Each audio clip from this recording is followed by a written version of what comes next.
his iconoclasm. So I'm sure we'll have a controversial talk and discussion today. Mr. Hitchens is a columnist for The Nation and Vanity Fair and a regular contributor to the New York Review of Books.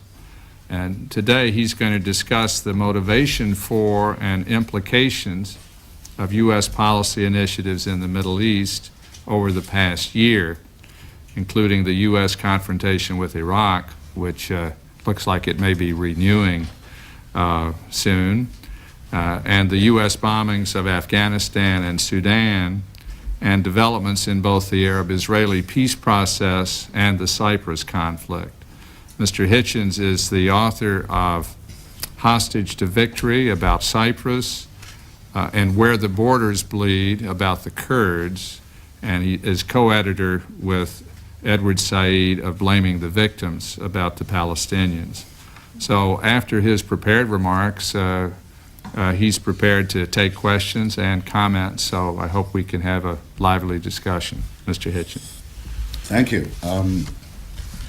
I think it's now incumbent upon me to be very statesmanlike, moderate, and responsible and middle of the road, because as Disraeli once said, a similar conjuncture of crisis, the hour is great, but I regret to say the honourable gentlemen are small. I think it could be said of the Institute that it knows how to time a meeting of this sort. I think we are met at an unusual conjuncture, and it actually affords almost the perfect opportunity to review what the Middle East has meant in the foreign policy of this administration and what this administration's foreign policy has meant in the Middle East. One should begin by saying, I think, that especially those of us who are proud to say that they've been the friends of the Palestinians through good and bad times, mainly bad over the last several years, that few of us would have given very good odds that the first United States president to go to Gaza and address the PNC would have been Mr. William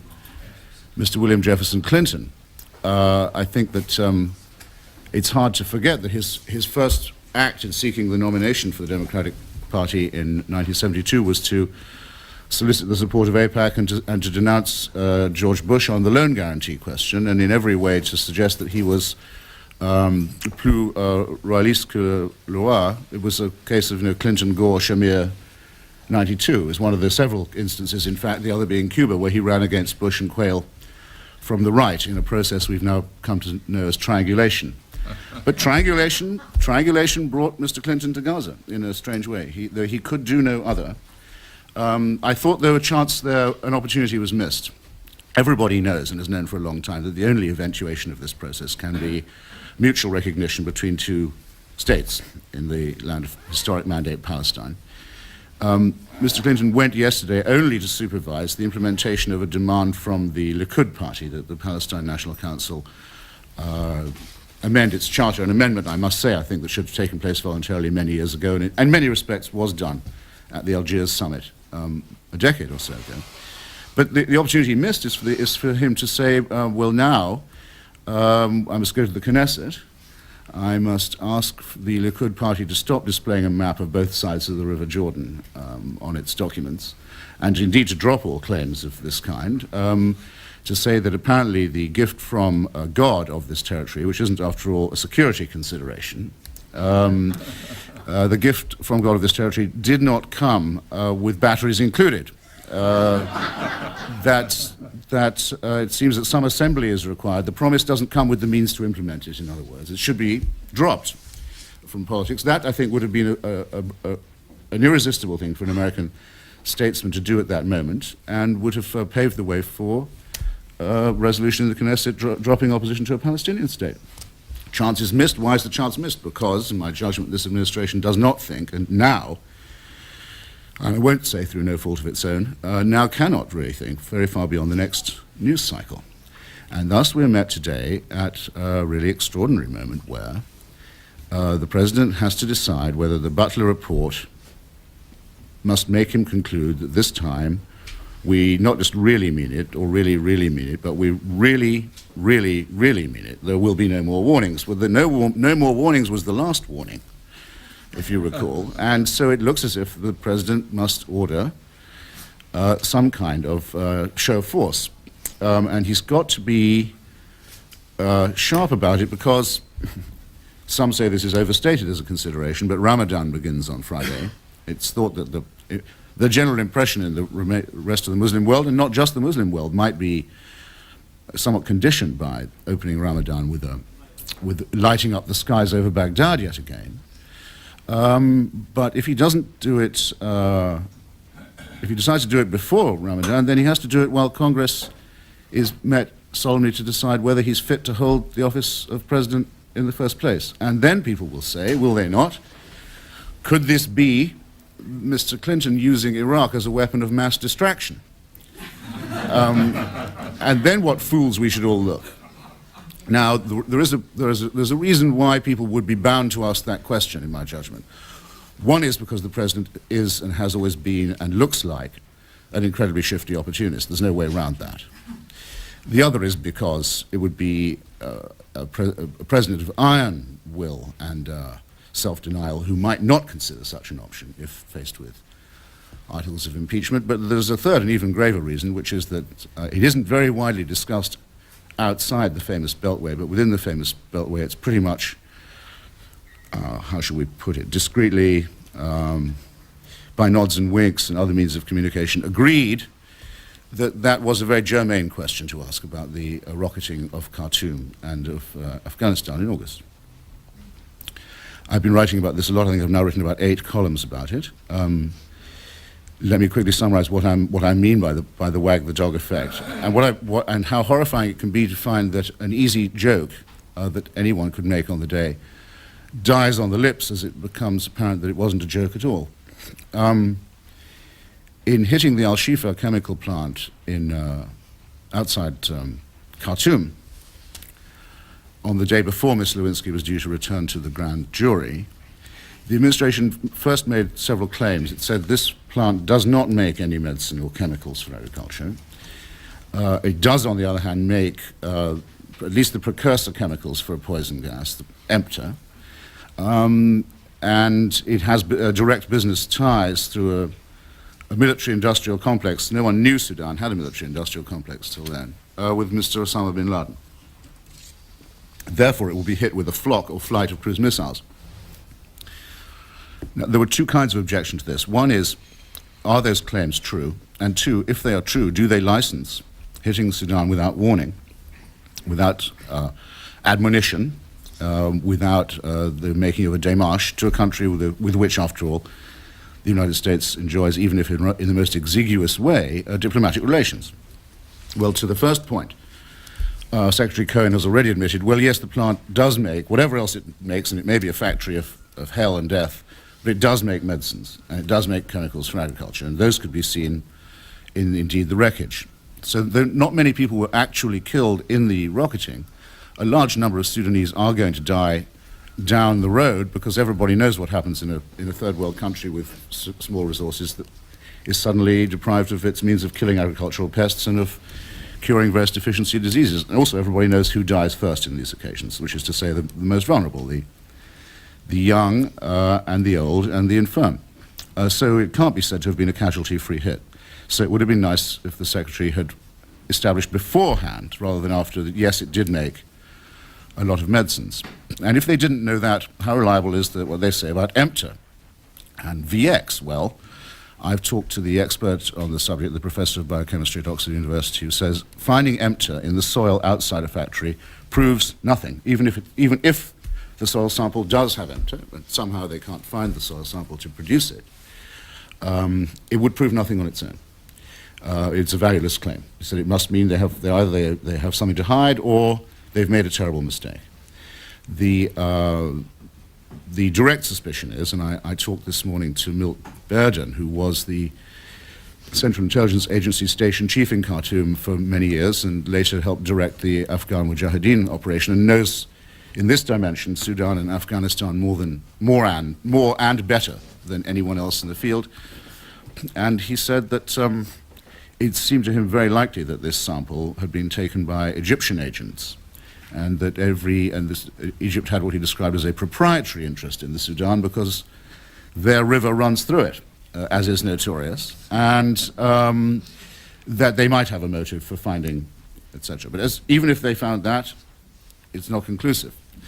Then we have the president saying that he waited up all night. He told this in a lip-biting address to an audience on Martha's Vineyard immediately afterwards, to make sure that there was no night watchman at this factory who could be killed, who perhaps had a family and children, and who meant everything to him but nothing to the president, and he was anxious not to inflict this kind of pain, borrowing all that speech, incidentally, from an identical speech made by Michael Douglas in that mediocre film, The American President. It's not very reassuring to find the President of the United States borrowing from a B-movie and talking sentimentally. Michael Douglas says, I think he's, at the time, I think he's trying to get Annette Bening to remove her underwear.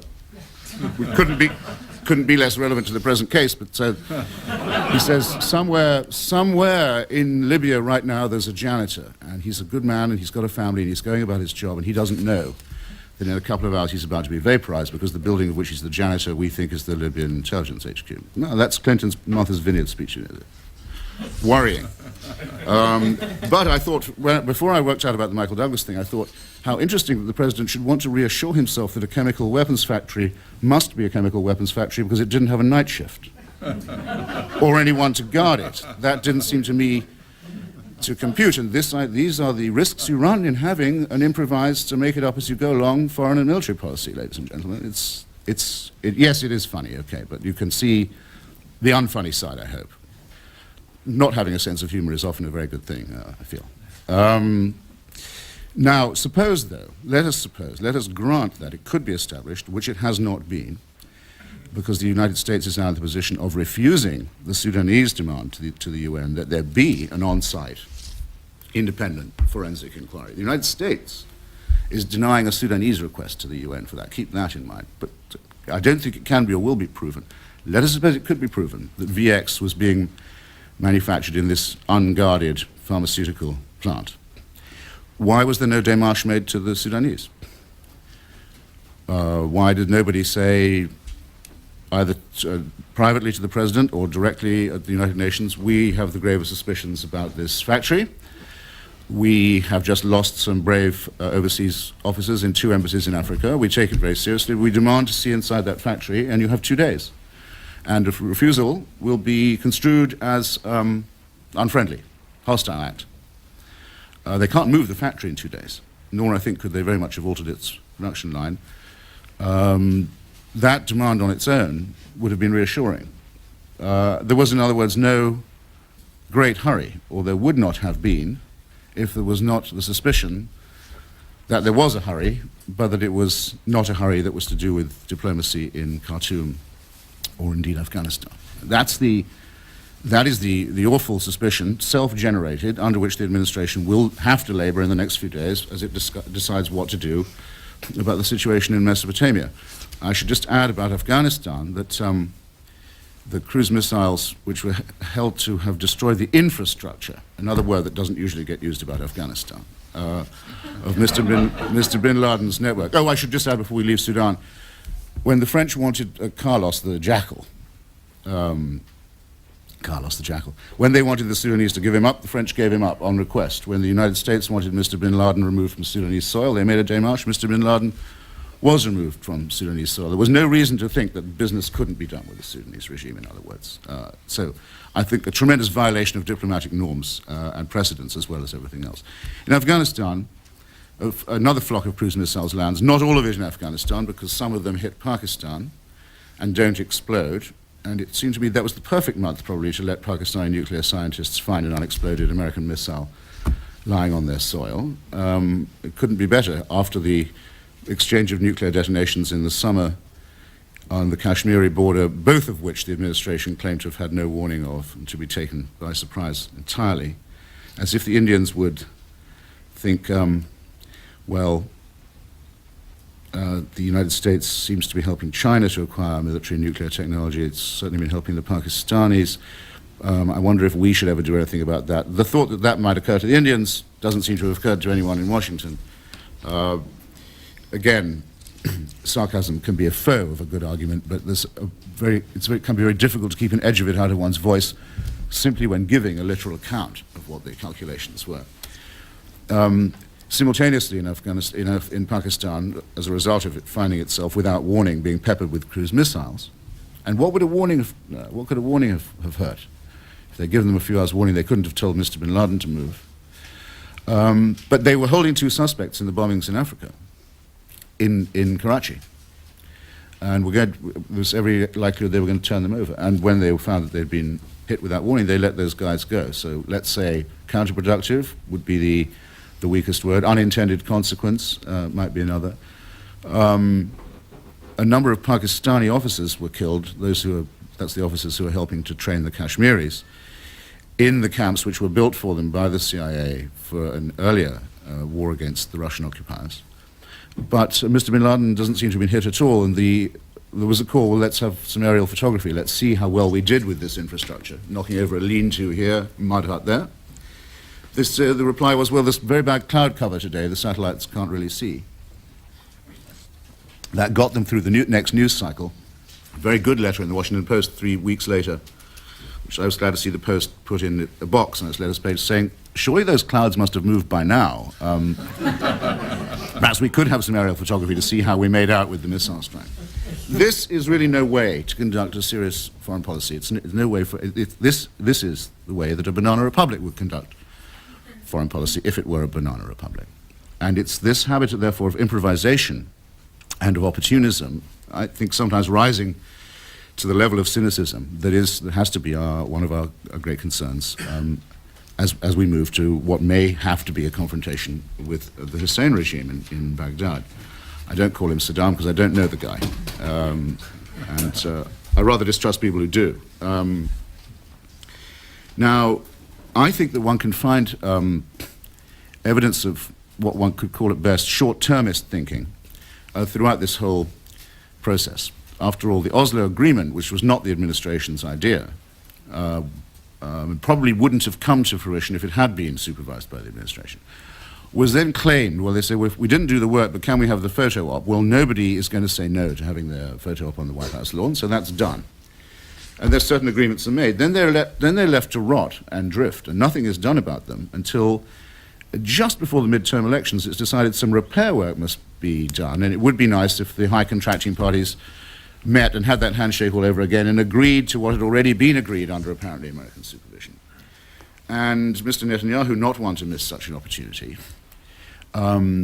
brings up the most microscopic demands of self-interest, including the disgraceful demand that the United States release the convicted Israeli spy Jonathan Pollard. And the president is evidently prepared to bargain on this basis rather than have a walkout on the eve of the elections until his own Central Intelligence chief says that he will resign if that's done. The proper response to Mr. Netanyahu would have been to say, in that case, if, as you say, you've packed your bags, I wish you would get out, bag and baggage right now. We do not bargain like this.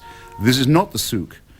But if we are going to bargain, by the way, what about Mordecai Vanunu, about whom many members of Congress have been trying to catch the president's attention for some time? No, no such thing. Apparently, again, the shortest term thinking. And as a result, every bump in the Israeli-Palestinian road, and there will be a number of them, I would say, before the proprieties of mutual recognition are concluded, every bump has become a superpower question. Every little curlicue and wrinkle and knot in the process demands the full engagement of a superpower and its intelligence services. This seems to me to be very rash. It seems to make the best the enemy of the good, and to also offer a standing temptation to local opportunists to pull on that chain and try and invoke that whenever they can. And so I don't think you could have had a gathering, really, of 3 more politically unstable and cynical and domestically motivated men than between Netanyahu, Arafat, and Clinton last week. It looked to me like a scene from the bar in Star Wars, the worst bar in the galaxy, as they all met. And I remember thinking to myself, it's just as well none of these guys do have any principles, because just think what their principles would be if they did have any. But now anything any of those locals care to do can become a superpower question. Now, that's also true in another case that I want to draw people's attention to, which is that very looming and menacing situation just a little east of the a little west of the Holy Land, the island of Cyprus, which has been an American responsibility now for a very long time, and where it's been thought that at least the ugly partition line that was jaggedly hacked across the island in the summer of '74 was better than no partition at all. And when asked why it was better, said, well, because things have been stable since then. It's calmed the situation down. Well, if only that were true, it would still, I think, be a very sordid bargain, but such has not been the case. While the surface has been calm, Greece and Turkey have been rearming at an extraordinary rate, very much, I'm afraid to say, by means of buying American weapons, and from a country and a policy that seems quite happy to sell them to both sides, perhaps not asking what they want them for, and thus to risk a war in NATO at just the moment when NATO is being sold as an enlarged entity that will keep the peace between at least its members, if not between its members and our otherwise gallant ally, Boris Yeltsin, who we trust on everything else, apparently, and will finance to the nth degree on any request he has, but who we must believe is about to try and invade Central and Eastern Europe again, or we wouldn't be forcing everyone to join a military alliance that isn't really needed after the demise of the Warsaw Pact. But I digress. An enormous concentration of violence is now being erected on both sides of the border in Cyprus. Anyone who's been there recently can see it. I think it has now more tanks to the square mile than anywhere else in the world. Air and naval bases are being built at a great rate on both sides. Huge military budgets are being spent by both sides in Cyprus and by Greece and Turkey. And further to that, all the way across the Aegean, there are flashpoints now which could connect to Cyprus, or which Cyprus could connect to the mainland at any flashpoint, a long and very unstable zone where Turkey's given warning suddenly that it doesn't really respect or recognize the treaty under which the Dodecanese archipelago was transferred from Italian to Greek sovereignty, and made this plain, again, not by making a démarche to Washington or to Athens or to any of the other supervising treaty parties, but by landing troops on one of the more barren islands in the archipelago and announcing its discontent that way, something that could, and in Nicholas Burns's judgment nearly did, lead to a war. Thought probably about 45 minutes away from it at one point. And we're probably no more than about 45 minutes away from it at any moment of the day. Now, that episode, you may remember, meant that Mr. Richard Holbrooke's trip, his public diplomacy operation, was cancelled. He was going to go to Ankara, Athens, and Nicosia and meet everybody and get started. He was calling this the year of Cyprus, the year we get it done, get it settled, it's been on the agenda too long, all these absolutely correct statements. That in itself was enough to call off the trip, which has not been resumed, and was at the time being run as a policy, not exactly of the administration, of which Mr. Holbrooke was the accredited envoy, but by paying Mr. Holbrooke's law firm a certain number of billable hours to do Cyprus every week. The franchising, the subcontracting of foreign policy is another new feature of this administration, and I would say not the most reassuring one.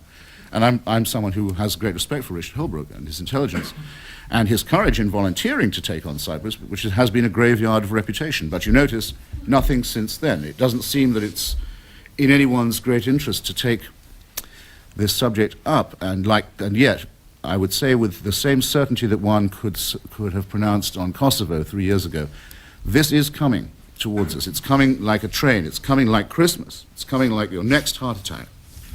The decision is to, well, then we can watch it come. We'll wait, we'll deal with it when it does happen.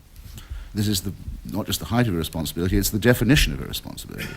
It means you're only a superpower for purposes of, immediate and perhaps malicious and short-term revenge on countries like Sudan and Afghanistan. This is to get all the proportions of superpowerdom wrong, it seems to me, to have an elephantine policy conducted for the pettiest of reasons and for the shortest term consideration.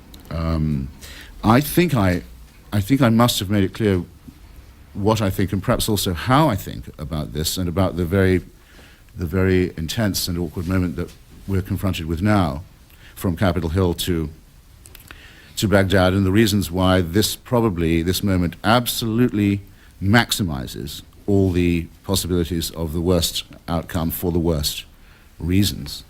So if I haven't made it clear that that's what I think and also how, I think I'd be piling Pelion upon Ossa if I continued. But I'm very aware of the fact that there's probably nobody in this room who doesn't know more about it than I, and my hope is that people come to meetings like this to speak as well as to listen. So I'm all yours, and thank you. Thank you. Well, thank you for a very refreshing exposition. I'm tempted to ask you what you think the administration is doing wrong, or should I say what the administration is doing right. But just to start off the questions, and I assume that... You mean you want to know what I really think? And I assume that the silence in the audience will mean that they agree to everything that you've said.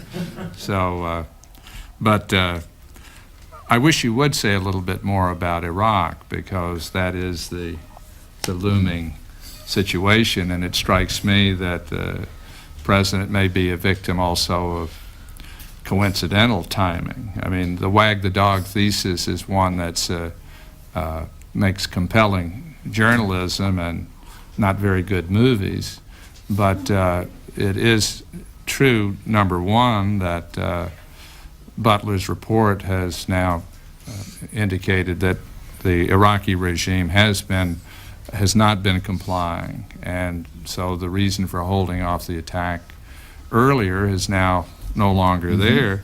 And even if you go into the August bombing of Afghanistan and Sudan, they did come a week after bombings of American embassies and tremendous loss of life. And my sense of the administration is they wanted something to be swift in what they declared to be a war on terrorism. So I think an equally good case can be made for the fact that the timing was unfortunate but not intended, and not intended to be involved with the domestic problems of the president or to be diverting attention.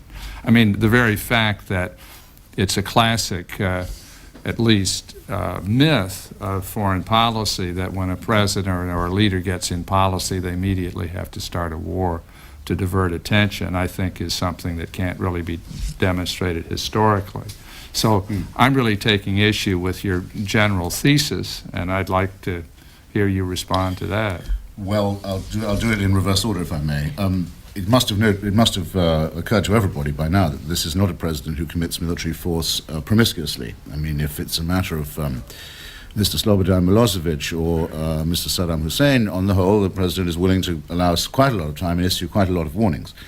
The reason why I think I'm right and you're wrong about Sudan is precisely because the process of making a public warning to Sudan within a day or two of the bombings in Africa of the embassies would have certainly been a rapid response to terrorism. They said, we think we found one of the origins of this plot against our diplomacy, and we certainly don't take it lightly, and this is what we will do if less satisfaction is afforded us.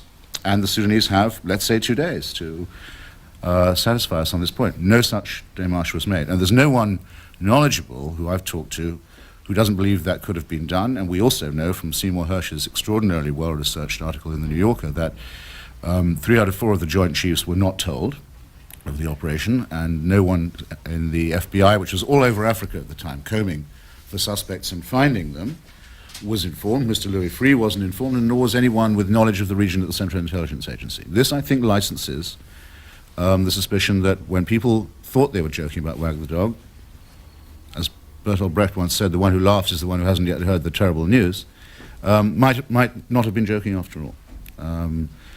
At any rate, an administration that behaves in such a way as to incur that suspicion is going one day to come into a position where it's boxed in as this one now is, where there seems to be no way of appearing to do the right thing for the right reasons.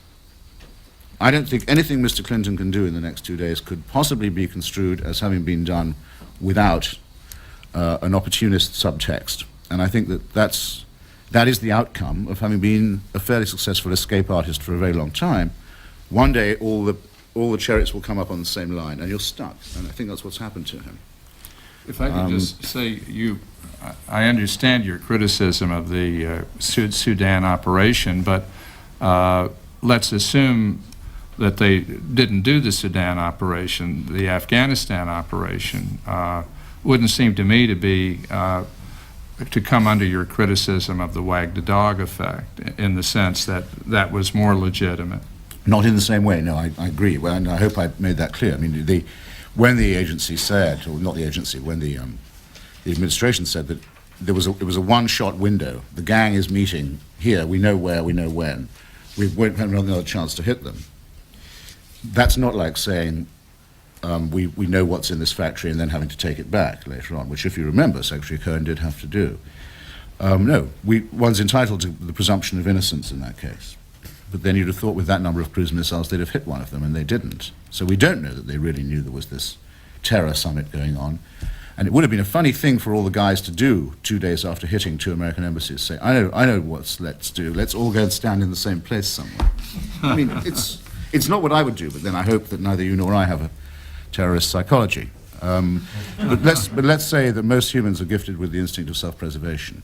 I mean, look, I don't believe a word of what the administration said, and I don't think the administration expects one to believe it, and I don't think they believed it themselves. I think the fact is that they did what I suggest they did.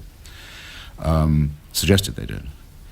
At any rate, now the fact is that it's now been redubbed "Wag the Dove," I think, by one or two people, that anything done would be misconstrued. So it could be that, let's say, now would be the ideal time to make some sort of démarche to Saddam Hussein of a military kind, but you couldn't because people would think that you were doing it for. So you can't do what you ought to do because people would think you were doing it for the wrong reason. That's why I ended by saying the right thing for the right reason. It seems to be something the administration has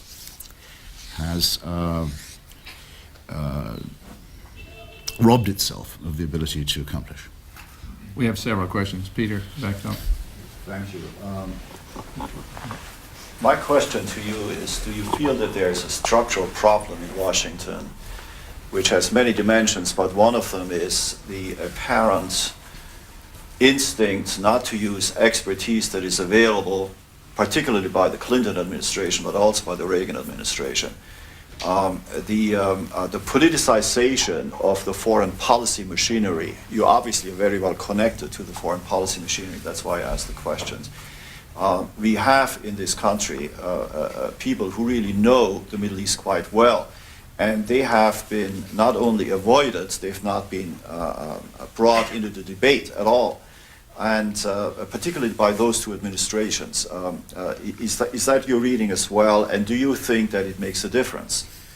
The politicization of the foreign policy machinery. I often try to draw comparisons to Canada and Great Britain, which on some levels are similar but seem to operate very differently. They do not see the crises in Iraq the way we do. They do not see the crisis in Sudan the way we do. And if I just may sneak in one final comment, when we talk about Islamism in Sudan, the one country that has a legitimate concern from a national security point of view would be France, both because of its domestic situation as well as its proximity to Algeria. Yet France has had a flourishing embassy in Sudan at all the time that the United States has not. And my analysis is that it is not the result of foreign policy considerations, that it is a result of personnel considerations. Well, I don't think that the foreign policy world in Washington is by any means shorn or void of expertise. I mean, if the administration can be well advised and by brilliant people anytime it chooses, I think that it's a matter of what I was saying about, say, the Sudan incident, was that the way the decision was taken seems to have been to have excluded as many people as possible. Because the more the question was revolved or pondered, the more the disadvantages of this course of action and the speed of it would have become apparent. So, and they can all read. They know people offer them free advice all the time through the newspapers and magazines. There are some disadvantages to having a completely professionalized foreign policy equipe, I think. I certainly wouldn't propose the British Foreign and Commonwealth Office as a model for anybody. I mean, I think, for example, it was by listening too much to that body that the United States was led into error over Bosnia, for example. Because the Foreign and Commonwealth Office always says the same thing faced with situations like that. They always say, why don't we partition it? Let's see if that works. it seems to me the great contribution of my fellow countrymen. I was born in England, as some of you can probably tell, to 20th century geopolitics is the theory and practice of partition. After Ireland, India, Palestine, and Cyprus, it stops looking like coincidence, I think. It was proposed, they tried it for Eritrea after the war. Lord Carrington, Lord Owen's predecessor, at the Foreign Office as well as in Bosnia, was working on a partition plan for South Africa while Mandela was still in jail. They thought about it for Zimbabwe. They proposed it only too successfully to Mr. Dulles and Mr. Eisenhower for Vietnam. That was Eden and Macmillan, I believe. Certainly Eden, who proposed that. And on it goes. With Bosnia, the proposal for cantonization and therefore ethnic cleansingization was offered, with all the weight of historical expertise behind it. So I think that's easy to overstate. Question here? Yes, I'd like to ask you about Cyprus, since I'm working on that now and read your book. At the Can't ask for more than that. at the conclusion of your remarks, you were critical of the administration, but Ambassador Holbrooke is there now. They are trying. What specifically would you have the United States do about Cyprus? Because I agree with you. I think this is really looking very bad. Well, I think that since Cyprus is one of the reasons, one of the most salient reasons why Turkey has been now more or less definitively told by the European Union that it won't get in this or the next cycle of admissions, and told that, by the way, specifically by the then German foreign minister, Germany having been the patron of the Turkish effort and the Turkish association ever since the 50s. The danger of the American present policy of the United States is that Turkey will turn to America and say, well, we don't need Europe, we've always got our American friend, and thus won't be forced to confront what Europe is trying to confront it with. What it seems to me has happened is the United States has said, yes, okay, we won't leave you friendless. Indeed, we will help you have a military axis with Israel. Again, I don't think perhaps the very best thought-out policy in the Near East at the moment. Some very dire long-term implications for that, I believe, especially for those who want to involve Syria in the peace process.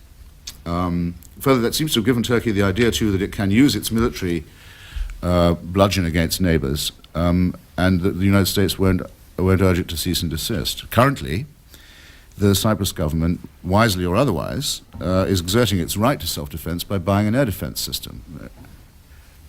Turkey has command of the air at the present moment in Cyprus. It would be an irresponsible Cypriot government that didn't give thought to having an air defense system. Anyway, I think it meets most people's criterion of internal affairs. The Turks have said if the Cypriots install it, they're buying it from Russia. They'll take it out, they'll bomb it. No, I have not seen anyone from the administration saying, don't say things like that. Don't talk like that. We don't like it when you say things like that. Not a word, not a squeak. Mr. Talbot recently did in a speech. Well, he made I would actually say, reference. Since you bring up that name, I would say that counts as the squeak. You can't say not a squeak if Mr. Talbot has spoken. I agree. Question here. In terms of Iraq and the role of UNSCOM, the reports that they were directly receiving orders from the State Department, are those reports true? And what is the position of Mr. Brooks in all this? Of Mr.? Is his name Brooks? Butler. Butler. I ran into Mr. Butler the other day and said that he was at the time obviously not very happy with Mr. Scott Ritter and his allegations, until I pointed out to him that till Ritter came along, Butler had been thought of as the hawkish hardliner, and now he could be more centrist. And a sudden look of distant pleasure came over his face as he thought that might be true. Look, there are some allegations that if true, would be extremely grave about the extent to which Iraq has been planning for non-compliance. Organizing in advance non-compliance, conspiring for non-compliance, which have been, and that the extent of its non-compliance may go all the way to just short of the fissionable material for preparation of nuclear devices. That's the Ritter view. You don't have to believe that to be to triangulate in favor of Mr. Butler, saying, well, they don't comply, and we think we know why. We think they're still trying to have weapons that would be a threat to all their neighbors. Now, there's an unanswered question also from the chairman from the beginning about this. In my opinion, ever since 1974, with the attempt to play off the Kurds against the Baathists, and also to do both ends against the middle policy with Iran and Iraq. The United States policy has always had the following element. We want to be able to stand tall in the Middle East and show who's boss, but we may need Mr. Saddam Hussein as a proxy of some sort someday. The Kurds, as everyone knows, were abandoned when the Shah and Saddam Hussein made their agreement over the Shatt al-Arab. So there was another tilt, as it's rather, I think, pathetically called, back to saying, okay, lay off, we abandon the Kurds. Then, I think it is now established that when Iraq attacked Iran after the Islamic Revolution, that it had the understanding that the United States at least wasn't opposed to the idea.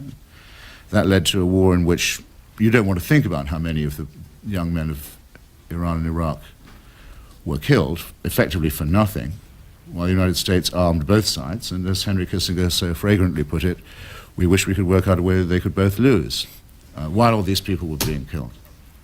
To the extent, the tilt to Iraq, to the extent that when the USS Stark is hit by an exocet right in the Gulf, every attempt is made to find that the Iraqis were doing their best. There'd been a very unfortunate accident. Usually, you know, when you lose that number of crewmen, someone's supposed to feel the hurt of it. No, every effort made.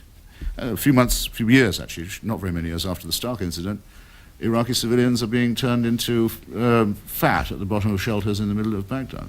There's another tilt. And then everyone knows the rest, the Bush, Pearl, Schwarzkopf fan dance, and the one ever since. They have to make up their minds. Do they want to rule Iraq through a crippled and diminished Hussein? Again, perhaps for a future tilt. Or do they want to remove him? And the fact is that I don't think the collective mind of the administration is made up on this point, and also that many of the players, the American players in this game, have at different times thought both things, sometimes simultaneously. So I think that's where the call for clarity needs to be made. We have a couple other questions. Let me just say, I think your statement, if I heard it correctly, that the Iraqi attack on Iran in 1980 had a green light from the United States. I was in government at the time working on those issues, and I've never heard that in any government council, nor have I heard it in any historical discussion. I'd be interested in where you got your information on I that. would have to produce, but I will, if challenged, I shall, if challenged, produce documents to you that suggest the contrary. And furthermore, the policy of the United States towards Iraq after that didn't seem exactly uncongenial.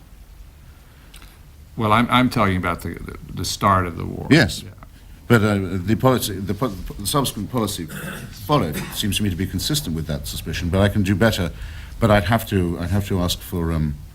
I know it sounds like a Clintonoid before the grand jury, but I would I would have to call for some persons and papers, and I'd also have to break one or two confidences. But yeah, I think I could materialize that allegation. Phil Wilcox. I'm not a conspiracy theorist. I'm just a theorist of conspiracies. We'll have that clearly understood from the start. Suppose the president were to ignore the potential that he would be accused of wagging the dove and decided to propose a new diplomatic approach to Saddam Hussein, which included both threats of force and incentives. Do you think Saddam Hussein would respond in a way which would get the UNSCOM process back on the track, and that would be in responsible foreign policy terms, a better alternative than bombing? Well, if that could be accomplished, it would be not only better than bombing, but it might lead to the end of the war on Iraqi civilians as conducted by proxy, by the sanctions policy, which, again, Saddam Hussein won't allow himself to make concessions that would, of the sort that would permit those, I think, very morally distressing and questionable sanctions to be lifted, because I think there's also something morally questionable about lifting them. But there's no way out of this dilemma. Well, not if you think that Saddam Hussein is actually, so to speak, a fascist megalomaniac. No. Then the problem is, at what cost should his removal be evaluated? Would that mean if he's a fascist megalomaniac, then it would seem that the phrase "at all costs" would cover the policy of his removal. There are obviously costs that some people are not prepared to run. One of them is the supposed fragmentation of Iraq. Others are that one couldn't be sure that the next person would be as biddable as Saddam Hussein has been known to be in the past. I mean, I remember the time when Nizar Hamdoun, then the ambassador in Washington and a very well-regarded chap, and welcome at all parties and giving out Christmas presents to everybody and getting contracts from every possible department of commerce and agriculture for every order he put in. I remember the moment when he got the most elusive favor of all, which was the interview in the APAC Journal. I still have a copy of that interview. Moderate of the Week. Interviewed by, and photographed as, you know, a New Statesman like Iraqi. The interviewer was Toby Dershowitz, interestingly enough, Alan Dershowitz's daughter, if you don't mind. Amazing. It's been that good before. Some people think it might get that good again. So do we really want to remove the guy? Well, I don't think this discussion has been conducted honestly or openly by the administration or any of its advisors. I would dearly like to know what they mean by any of this. But I myself hope very much that more and more support will be given to democratic and revolutionary forces in Iraq and in Kurdistan. I think that one should be looking for long-term friends in that quarter. Question from David Mack. First of all, let me compliment you on resisting the secretary that offered you a necktie this morning. Well, the office tie was on loan today. Or secretary or intern, as the case may be at your office. But getting at this wag the dog theory. We have a good sort of ministry program. Okay. I'm finding it very hard to understand why the president might have done what he did in convening the Y conference, spending endless hours with people that were not necessarily his favorite partygoers, and then his recent trips to Israel and to Gaza and the West Bank to try and get Y implemented. Why he would have done this for U.S. domestic reasons, because it seems to me that he has, if anything, paid a cost or at least taken considerable risks in terms of U.S. domestic politics and his relationships with the majority party in the Senate and House of Representatives by doing that. It seems to me that this is a case where belatedly, at long last, the president did the right thing for the right reasons, which was to try to get the Israeli-Palestinian talks unstuck so that our overall foreign policy in the Middle East would be more effective. Well, then that would leave you only with this problem, I think, which is that between the signing ceremony, a little over 5 years ago now, and the Y agreement, there were very obvious signs of non-compliance with it, very correctable signs of non-compliance, which are by a rather unstable minority government led by Mr. Netanyahu, another person whose first name I won't use. People say everyone calls him Bibi. That's not true as long as I'm around. Now, I remember Madeleine Albright saying, how long ago was this? About 9 months ago. You know, we're giving Mr. Netanyahu till Monday. Then it was Wednesday. Then I think it was Thursday, and then it was gone. To do no more, by the way, than to live up to the signature and promise his predecessor government had already made, and that he'd promised to honour. It was allowed to rot and decay for a long time, and he was allowed to walk away with the impression that that was something the administration wouldn't impose a very high cost for, until the week before a hotly disputed midterm election. And so I'm sorry, I mean, given the rest of the background of this administration, and given what some might describe as its MO, the suspicion does arise that suddenly we better do some repair work on a package that was already supposed to be signed, sealed, and delivered. And then when the meetings actually do take place, they always eventuate in a fizzle. I mean, the Israelis said they'd do a pullback by Friday. Now they say, we don't feel like it after all. We're not going to oblige you in that way. Well, at what point are they going to be told, well, if you don't, here's what will happen to you? It seems that that's a weapon that could never even be half drawn from the scabbard. Or, for example, that they should, in return for the Palestine National Council's revision of the Charter, that the parties of Herut and Likud should drop their claim to both sides of the River Jordan and do it publicly, and do it now. Essentially objecting to the supposed failures, and I would agree with you on several of those points, of the administration in pressing its point with the Israelis.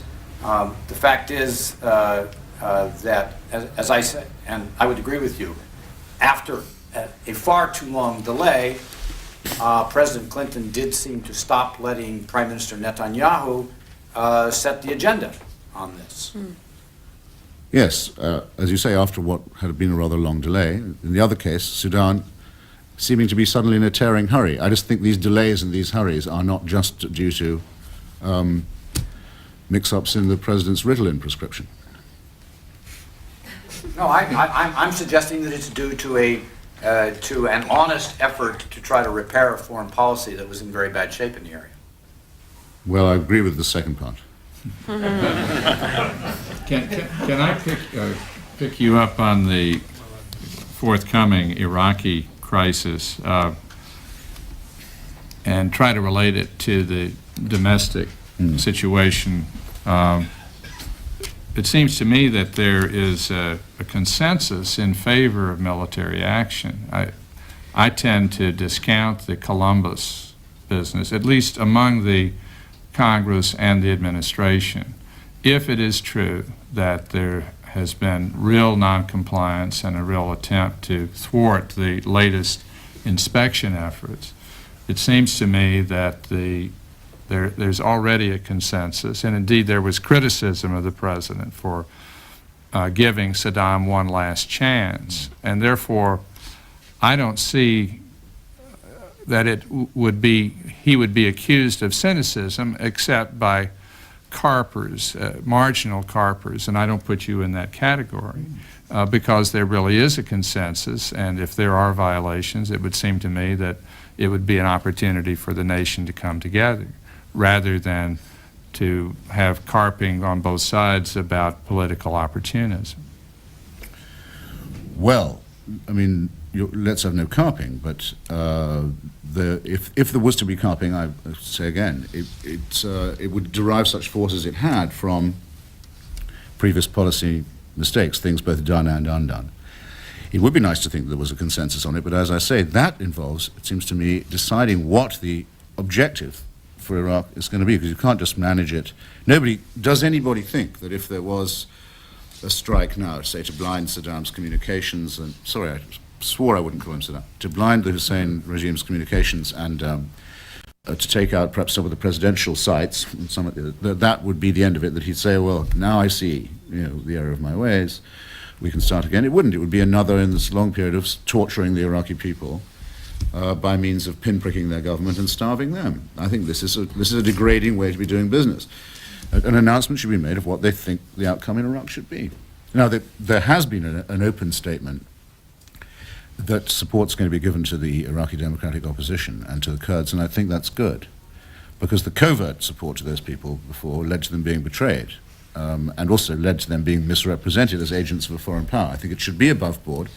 If we can say that much above board, why not the rest of it? Why not the whole program? Well, my sense was that the bombing may well not be pinpricks this time, but if they're talking about at least 10,000 casualties, that it could be moving in the direction of regime threatening, which is something of an objective, or at least a punishment. As far as we know, it's an objective, but they won't say the objective is to, that would be the objective. Seems to me really, really potentially very irresponsible indeed. I mean, that's 10,000 is a lot. And we certainly don't have the right to use Iraq as a laboratory experiment, or its people as laboratory animals. And as long as this is dragged on, it seems to me that's how it must feel to them, and how it's beginning to look to outsiders. I think it would be much more just and more courageous to say, we consider the Hussein regime to be a common enemy of humanity, of its own people and of its neighbors. It can no longer be said that we'd be intervening in their internal affairs by saying this. I mean, their internal affairs have been very well interfered with. That boundary's been crossed, that firebreak's been crossed. We're going to go in and remove the regime. Hasn't Albright said that? No. She said she wishes, that he'd go, but not that and replacing the regime would really mean entering Iraq and toppling it, and then encouraging the opposition forces to come out and hold an election form of provisional government. But that would mean staying on for some time. That's a commitment I don't think the president would dream of selling or trying to sell to the American people at this or any other time. He hopes, in my judgment, to pass it on to the next president, who may be upon us sooner than we think. But I think that was always what he wanted to do with Iraq. But it's no more grave and no more destructive an intervention than starving the Iraqis and dueling over their heads with the Ba'athist leadership. You're saying that the ultimate requirement for this strategy to work is U.S. ground forces and several hundred thousand. Well, or so to speak, an international brigade, to go into Iraq. And yes, more than a brigade, though. Yeah, yes, talking about several hundred thousand troops. Using it as a metaphor for internationalism, as in, say, the attempted defense of the Spanish Republic. Say to Arab neighbors and others, look, it's got to come to the point we have to settle this. We have to move him out, but we have to move him out in such a way as we're simultaneously moving other people in. You could get him out by destroying the whole of Baghdad, of course. That would be unconscionable. Well, perhaps we have a question here from Either kill him or take him to The Hague. Mohammed Wafi. Christopher, if you put yourself in the shoes of a Palestinian, and I know how committed you have been to the Palestinian cause, even way back, almost quarter of a century ago, when you were the rising star of British journalism. My dear How would you view the President Clinton's speech in the National Council, of the Palestinian National Council? And also, how would you assess the movement away by Clinton, who was described as being the most pro-Israeli president ever in the White House, moving away to the extent that he has moved now, in collision with not only with the Israeli Prime Minister and the Israeli cabinet, but also even with the pro-Israeli forces in this country. How do you assess, the two things? Putting yourself in the shoes of a Palestinian. Yeah, I was very impressed when Clinton arrived and made his speech, so to speak, to the Israeli side. And he repeated all the old boilerplate about how they made the desert bloom and so on. I hadn't heard that particular one used for a while. And most Israelis are embarrassed to use it now. Speaking about his Yeah, speech. I know, but I'm coming to it. I'm coming to it. I thought, well, Okay. I'm coming to it, Mohammed, believe me. I thought that was, I thought, oh dear, here we go again. So it was not a desert from which the Palestinians were expelled. They weren't living in a desert before. Some of them made live in a desert afterwards. So I thought, what will he say when he goes to Gaza? Well, he said dispersal and dispossession. I began, I think perhaps you were late, I began by saying the odds one would have given against hearing this from this president would have been very long, indeed, before. He's not going to say expulsion, and they're not going to demand it of him that he does. But dispersal and dispossession is quite a lot. Someone must have dispersed and dispossessed them. I wonder who that could have been. It's not a lie at any rate, and it's not as the opening speech was. But of course, the height of political cleverness is supposed to be, and it's endorsed by our entire journalistic and entertainment culture. The height of political cleverness is you have two audiences and you speak to both of them and tell them what you think they most want to hear. That's now thought to be brilliant, even though anyone can watch it happening. And points are awarded to presidents who can master this trick. I don't rate it as a very brilliant trick myself. Has it not been plain since also that the logic of mutual recognition is for two states mutually recognize one another? Surely that's plain. Why is every advance towards it then the most grudging, the most meager, the most niggardly that can be possibly imagined?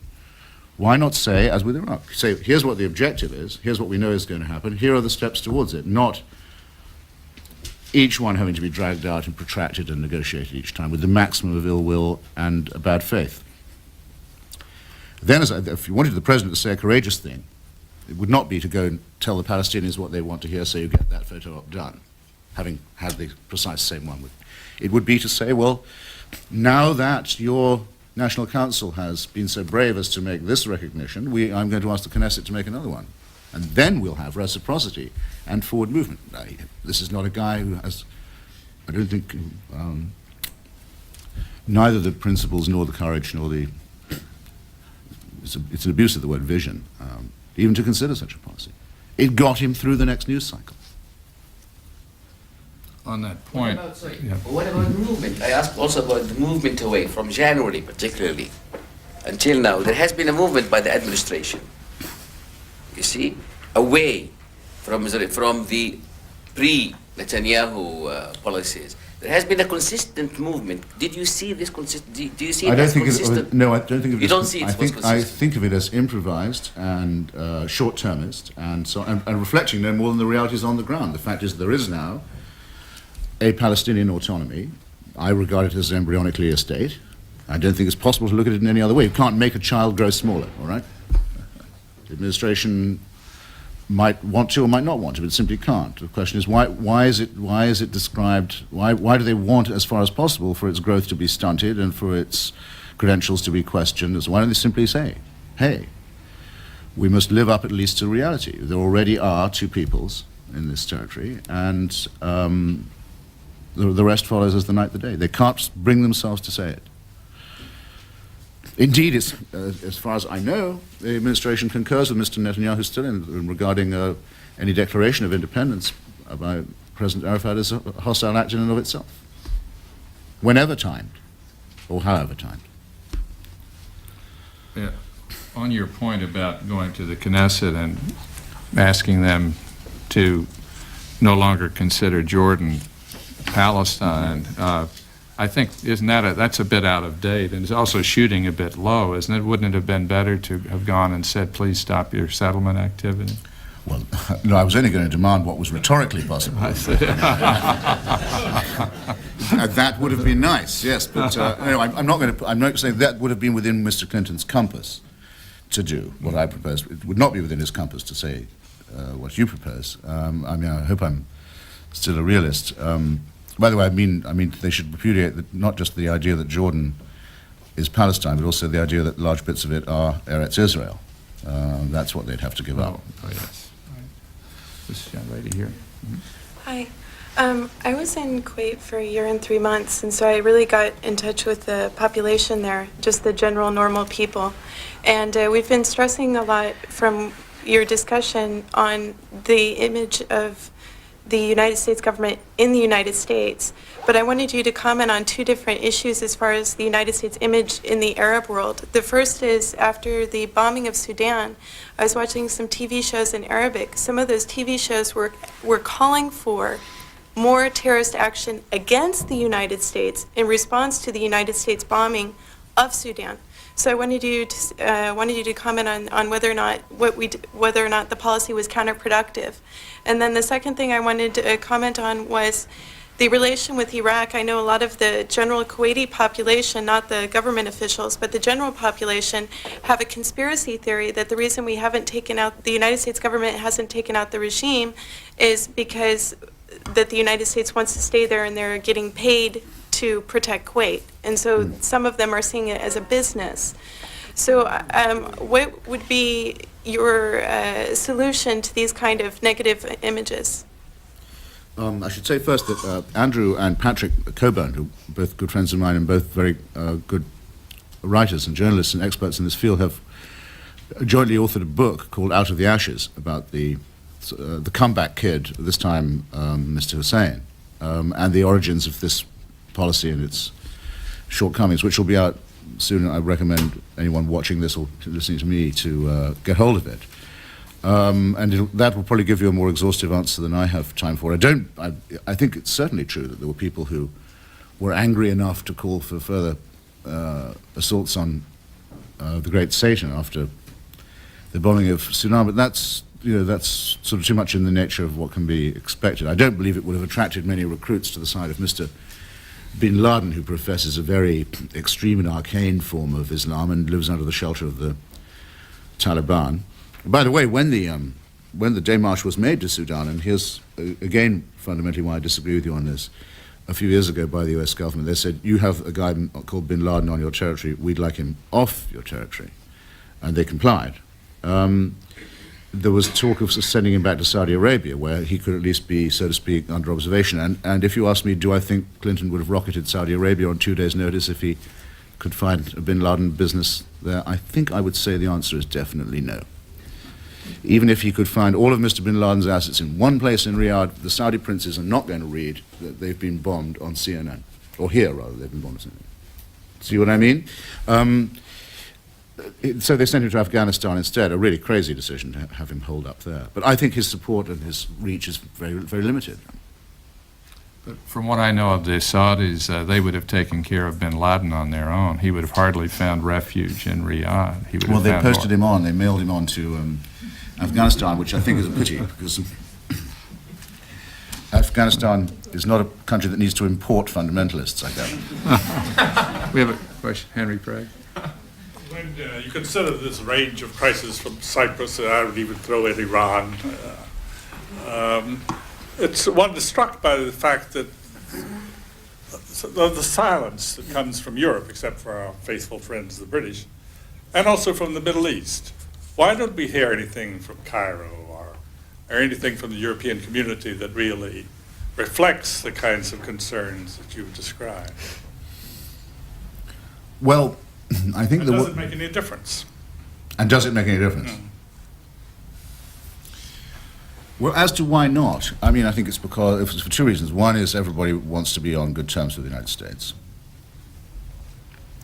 The other is because that's why you don't get much public criticism. The reason why you also don't get very much enthusiasm is because there is a widespread feeling that the last Gulf War was fought for reasons other than the ones advertised, and that perhaps some of those who were cajoled into joining the coalition were cajoled under, let's not say false pretenses, but an incomplete prospectus. And also because people don't want to increase the difficulties of this president, domestic or foreign, and also because they want to wait and see what's going to happen. So they're in the same position as we are. An administration somewhere above the law and somewhere beneath contempt, floating, and we have to wait and see. He used to say he felt our pain, now it's our job to feel his. Voila tout.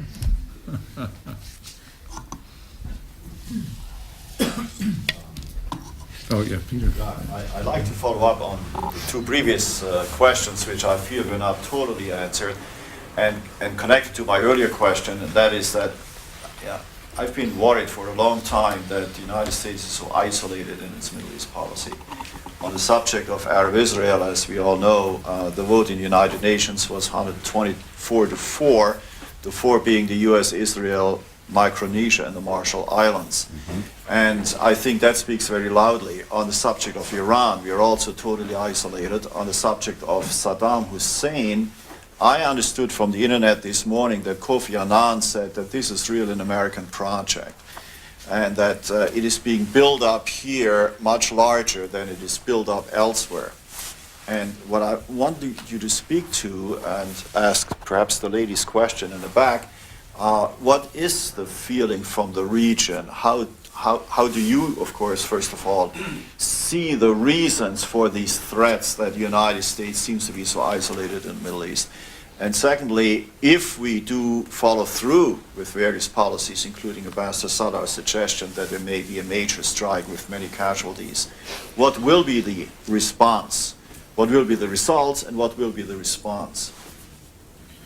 Well, to your first point, it's not all that uncommon, though I think it's insufficiently remarked about this administration, that it should be the unilateralist and the isolationist power. I mean, on the matter of the International Court for Human Rights and War Crimes, the United States was in a tiny minority. In effect, it was the only, I mean, I think Sudan and Libya, oddly enough, were the other principal dissentients, and of course on the Landmines Treaty, where the United States is the standout nation, and in both cases the one that can make the difference. So the idea is that you're a superpower and believe in globalization unless it could possibly be that another country could want to treat the United States as an equal. And that's your limit. So it's a very provincial-minded form of globalization. An isolationist culture and an internationalist imperative. Again, a bad basis for policy, I would say. But it also, I think, explains the reticence that we were trying to analyze. We can only speculate, but one of these reticences among, say, I can speak with some knowledge about the British and a little about the French, is precisely that they neither very greatly revere the way that America takes these decisions or comes to these conclusions, nor do they want to make it harder for them. And they do realize that the American decision will always be the decisive one. So they have to decide. They will determine their policy on the success or failure of the American one, in the case of Iraq, for example. So it's a poor answer, I'm only too aware, but I think that's the best one can do. I don't think the British would urge an immediate strike if it thought the United States was opposed to it, but if it thinks the United States is going to do it, then it will as far as possible say, well, this was our idea too, and we're all the way with you. Thus irritating the French, as usual. Could I ask you to comment on another issue of concern currently, and that is Iran? How would you rate the administration, and what should the administration do, or what has it done right or wrong in that respect? I don't think it's done anything. It hasn't been doing very much, but what it's done, well, the statements that were made, I thought were actually one of the few bright spots in the picture. I thought that it's clear that we don't want it to look as if Mr. Khatami is an American idea, so that too much praise for him would be misconstrued. He doesn't want too much American praise, so he hasn't got too much. I thought that's a good decision. But encouraging noises about any acts of reciprocity in particular on the export of violence, either the means of violence or the incitement to it, or the assassination, say, of authors living in England who write fiction, things of this kind. I thought more could have been said on that heading, by the way, by the administration, but as a test case. But as it happens, the Khatami regime did come up to the mark on that. What I think is very clear is now happening is some kind of, what shall we call it, some sort of, not exactly an OAS, but a sort of death squad resistance is being mounted, probably with indulgence from some people in the military and security world in Iran against the elected president. And that's an incredibly grave state of affairs. But I perfectly see that it wouldn't be tactful for the United States to say, well, we stand 100% with Mr. Khatami. Question here? Yes, I'd like to solve two problems in about 5 minutes. I want to ask about Jerusalem. I had just read about some people saying the Jerusalem problem could be solved by perhaps an interreligious commission going in and running part of Jerusalem. And then I want to ask you about the Kurds, and I know the American Kurds believe that there could never be a Kurdistan, and they said there's really a lot of difficulty with integration within Turkey. And I guess I'd like to ask you, why would there be so much trouble with integration in Turkey? Is it, they keep saying it's the language, it's the culture, and I was wondering, we here have so many different languages and cultures. What do we do differently here? Is it just because we're a different democracy, or? Well, maybe partly because people volunteered to come here rather than finding themselves where they had no say in being. I've always believed myself that is, with the exception of those who were brought to the United States against their will, the involuntary immigrants.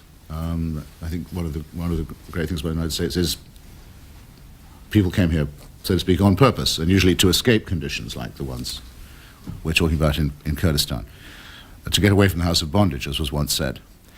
Yes, there are cultural differences among the Kurds, and some of them may explain this bizarre process with Mr. Abdullah Öcalan, who I've met when he was in the Bekaa Valley and interviewed at some length. And I remember thinking, if I had hair, moustache, and facial features which, if left untrimmed and untended, would make me look more and more like Joseph Stalin, would I, A, emphasize these features, or B, de-emphasize them? He'd gone for plan A. Which wasn't very reassuring. But there was no doubt that he had a very well-organized force of extremely dedicated people there. I mean, they were the only actual organized force you could, walking through the Lebanese army isn't very difficult, I can tell you. And the other militias, they were pretty ragtag. PKK is a real regimented force and very highly motivated. The question, obviously, was there under Syrian protection. And the Turks have now succeeded in getting Syria to disown Mr. Öcalan. But the best explanation I heard for the connection between Mr. Öcalan and Mr. Hafez al-Assad is that they are both Alawites, which, as everyone knows, is a hidden key to the understanding of that region, the minority regime minority Ba'athist regime in Syria. And that, as well as the obvious, the element of not leverage, but of vengeful threat that could be exerted over Turkey by Syria in this proxy form, there is a hidden sectarian element to it. And that struck me as quite congruent with what I'd seen elsewhere in the area, and to be very consistent with the sort of policies otherwise pursued by Assad, and to be a neglected ingredient in the equation. But those sectarian differences also reproduce themselves among the Kurds, as do linguistic differences. The Kurds don't find each other always mutually intelligible. And the work that's going on a Kurdish dictionary and standardization of the language at the moment, which is at the Institut Kurd in Paris, is not very far advanced. So the elements of nation building are still very much in their infancy. You asked me another question. Oh yes, more religious commissions in Jerusalem? No, there should be fewer religious commissions in Jerusalem. In my view. There should be a lot more secular activity in Jerusalem. Monotheism has been, I think, overrated as a solution to the problem of Jerusalem. One wants fewer and better monotheists.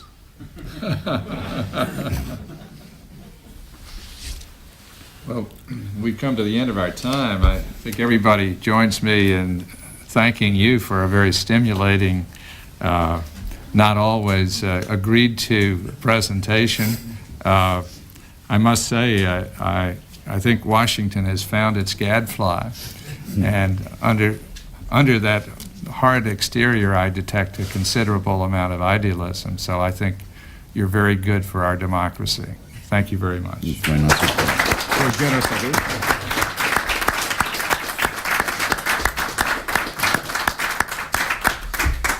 Thank you, Ambassador. Thank you. Thank you for coming. I don't know whether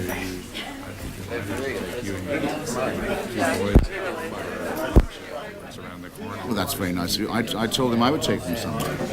Actually, heard him speak a lot?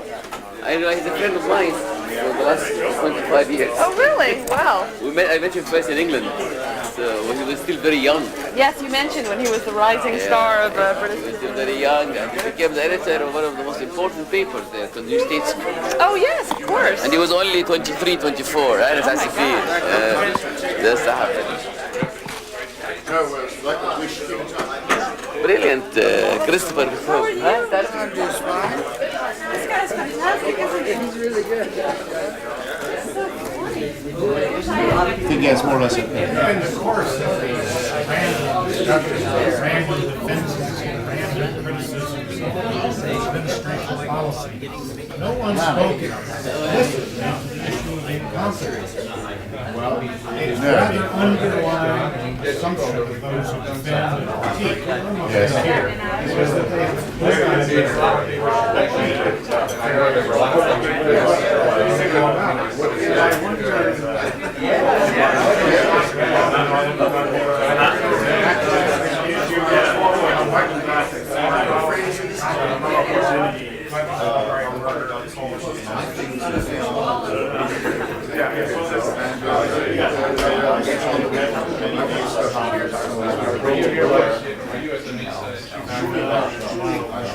I just came back. Oh, I was going to be in Washington. But he went back home and tried to return here as they seem to be on my official in the embassy. Yeah, I think May I put a suggestion? Yes. And then he went back. Right. Yeah, I was actually like to see work at the policy. Exhausted because of incompetent.